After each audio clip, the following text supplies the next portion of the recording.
Good evening. You're watching the news on Croatian television. Agrokor's crisis management team, led by Ante Ramljak, met with suppliers today to discuss further debt payments and restructuring. Meanwhile, a Croatian media outlet leaked details of the roll-up financing agreement and Ramljak's role in it, overshadowing the rest of the issues on the agenda. One contentious point stated that Ramljak's job as the restructuring manager was untouchable. Of course, the government can dismiss me at any moment. Of course, the creditors have no influence on that decision. If this were to happen, then at that moment, circumstances would arise in which the creditors would decide whether to raise the interest rate, which they are allowed to do based on our existing contract. But this would then be a question of default. In this way, they would need to assess whether someone who would take my place would accomplish the goals that have been previously agreed upon regarding the restructuring and other matters. Prime Minister Andrej Plenković addressed the issue at the beginning of today's cabinet session. He emphasized that the government-appointed restructuring manager could be dismissed at any point. The Prime Minister added that the so-called Lex Agrokor guaranteed the rights and responsibilities of the government as well as the creditors.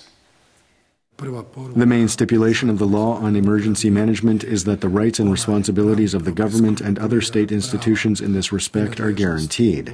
No agreement can detract from the rights of the government established under this law. I must also add that the emergency management team, before they even began with the financial stabilization of the company, had negotiated with around 30 other potential investors, and the contract that was drawn up in the end was the best and most cost-effective. Finance Minister Zdravko Marić said he was unfamiliar with the details of the controversial roll-up financing deal. I personally have not seen nor read the contract in its entirety, so I cannot compare it with anything. I have seen and drawn up many contracts, but this one in particular is not familiar to me. Therefore, I have no further comment. Meanwhile, Agrokor's ousted fugitive owner, Ivica Todorić, commented on the situation via his personal blog. The government has created a situation of complete chaos in which select criminal actors have been able to reap unlawful material gain. Members of the Parliamentary Commission tasked with investigating Agrokor met for the second time ahead of the official start of their 6-month mandate on Monday.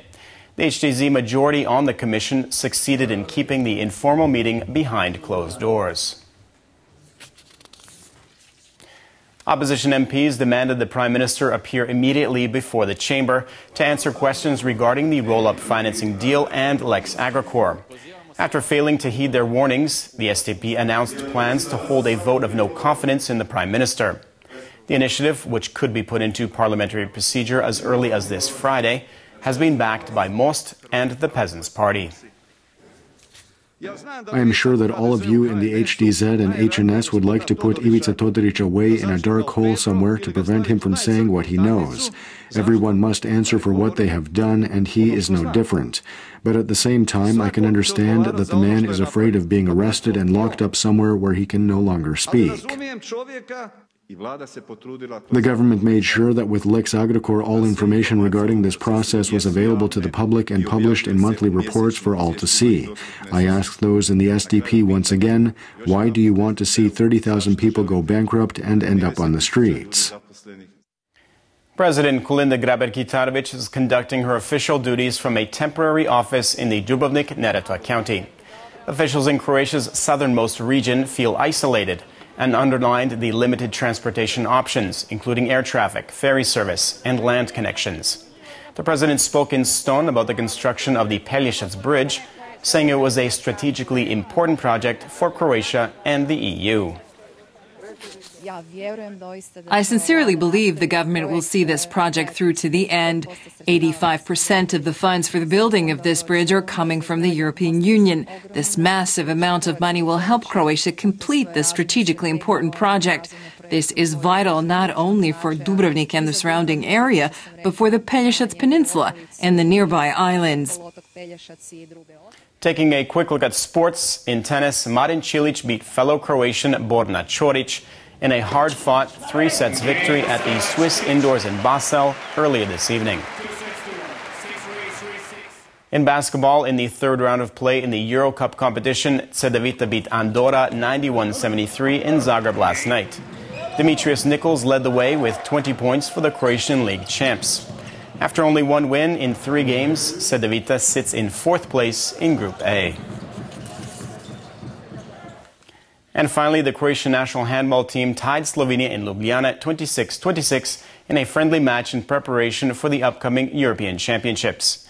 The return match will be played in Zagreb on Saturday.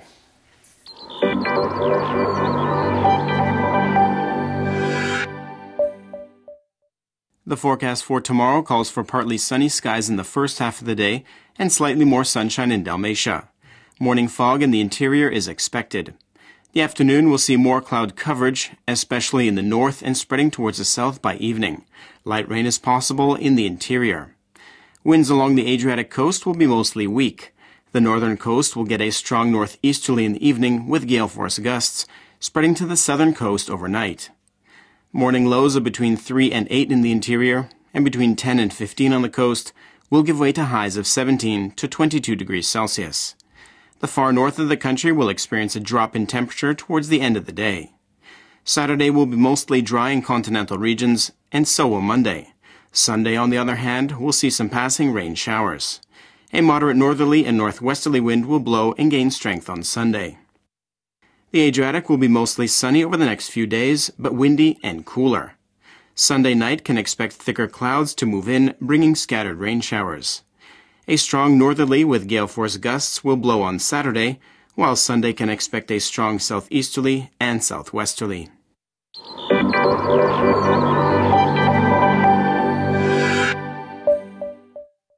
And that brings us to the end of our program. Thanks for watching. We'll see you again tomorrow night.